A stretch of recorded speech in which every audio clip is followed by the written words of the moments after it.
یعنی نبی علیہ السلام کے جسم عطر سے خوشبو نکلتی ہے اور آس پاس کے اندر منعکس ہو جاتی ہے، پھر وہ اپنی خوشبوئیں پھینکتے ہیں۔ اس کی دلیل یہی ہے، آپ نے سنی کہ صحابہ فرماتے ہیں کبھی ہم نبی علیہ السلام کہیں ادھر ادھر جاتے کہیں تو ہم پوچھتے نہیں کسی سے کہ کس گلی میں ہیں، کس گھر میں ہیں، کس نہیں، ہم کسی سے نہیں معلوم کرتے، ہم اس راستے پر جاتے جہاں نبی علیہ السلام کی خوشبو ہمیں نظر آتی، اور ہم نبی علیہ السلام کے اصل ٹھکانے پر پہنچ جاتے کہ نبی علیہ السلام یہاں تشریف فرما ہیں۔ اور ایک نابینا، سورہ عبس پڑھو، اس کی تفسیر میں بڑے بڑے مفسر لکھتے ہیں کہ نابینا صحابی عبداللہ بن مکتوم نابینا ہے، جب آئے مکہ میں تو نبی علیہ السلام سے کسی کا نہیں پوچھا، مکے میں گئے، کعبے میں گئے، حتیم میں گئے، گھومتے گھومتے گھومتے نبی علیہ السلام مکے سے باہر ایک چٹان پر بیٹھے تھے، اس چٹان پر آ گئے،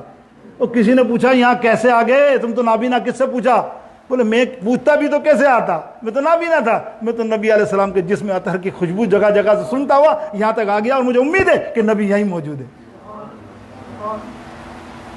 یہ بات ہے رہی ہے میرے دوستوں بزرگوں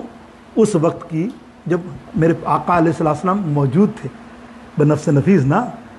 لیکن آج بھی خدا گواہ چیلنج کرتا ہوں، آج بھی جاؤ مدینہ پاک میں، آپ جس جگہ سے گزرو جہاں نبی علیہ السلام گزرے ہیں، اس جگہ سے گزرو نا، آپ کو ایک عجیب بھینی معطر خوشبو محسوس ہوگی۔ یہ میں نہیں کہتا، ایک شاعر ہیں بہت بڑے انٹلیکچوئل، پروفیسر اقبال عظیم، بہت بڑا انٹلیکچوئل، ڈھاکہ یونیورسٹی کے پڑھاتے تھے اور علی گڑھ کے پڑھے ہوئے، بہت بڑے، میں ان سے خود ملا ہوں، بذات خود بہت بڑی شخصیت ہے، اللہ ہوا، بڑی محبت ہے نبی علیہ السلام سے اور ایسی تعظیم ان کے پاس۔ وہ فرماتے ہیں کہ میں نے کسی سے نہیں پوچھا کہ نبی کا دربار کہاں ہے، مدینہ شریف گیا، میں نابینا چلتا گیا، لیکن انہوں نے شعر کے انداز میں کہا نا، تو وہ سنیے کہ یہ روشنی سے کیا ہے،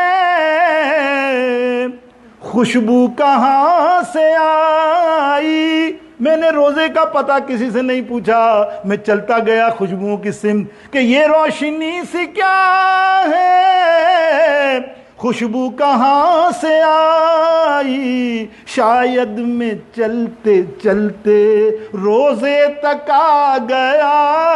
ہوں، شاید میں چلتے چلتے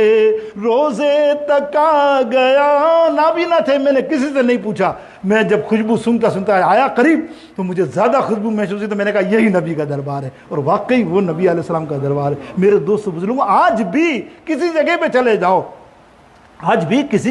جاؤ، آپ کو وہ خوشبو جگہوں پر ملے گی۔ آپ ایک جگہ ہے، چلے بتانا تو ابھی کہوں گا تو آپ پتہ نہیں کیا سوچیں گے،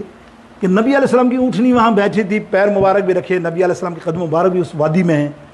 ہم نے دیکھی ریسرچ سے، بڑی بہت جاتے ہیں تو ہمارا ریسرچ کر کے ایسی جگہ پر ہم تو ڈھونڈتے ہیں، آپ کو پتا ہے عاشق کیا ڈھونڈتا ہے، وہ یہی اللہ اکبر، وہ جگہ اتنی معطر، اتنی خوشبو، تو ہم یا چمبیلی یا گلاب کے پھول وغیرہ ہیں کہ وہاں گلاب کا پھول کہاں، وہاں تو کانٹے ہی کانٹے ببول کے ہو رہی ہے خوشبو۔ تو کیا کہا کسی نے کہ عرصہ ہوا طیبہ کی